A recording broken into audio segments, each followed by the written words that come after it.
Bapak Yasmin Abidin, kepada Bapak dipersilakan. Aktif memberikan informasi kepada kami, baik mulai dari proses pendaftaran kemarin. Mereka tanggapan kami ini cuma formalitas ikut dan nama-nama sudah ada. Gimana tanggapan itu, Pak? Tak tanya balik masyarakat mana yang masyarakat mana yang Ada salah satu tadi yang keluar kan? ya, harus ada sumber. Kalau tidak ada sumber, bagaimana kami mengklarifikasi? Tidak ada. Tadi kan jelas. Kalau teman-teman media di dalam kita katakan bahwa ini murni tidak ada permainan. Jadi pure kan. Bahkan kita kasih waktu 2 jam saja, mereka berlama-lama tidak kelihatan dalam formalitas itu.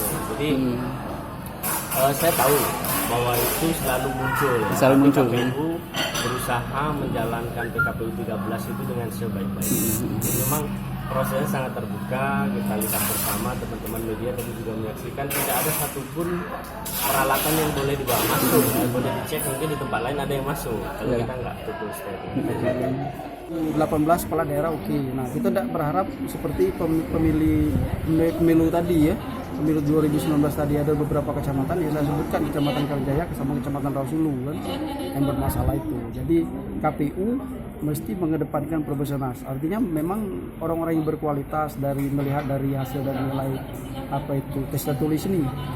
Ya, dari tes tulis kemudian nanti mungkin ada tahap selanjutnya. Bukan hanya tes tulis, KPU juga harus melihat kualitas dari ketika tes wawancara.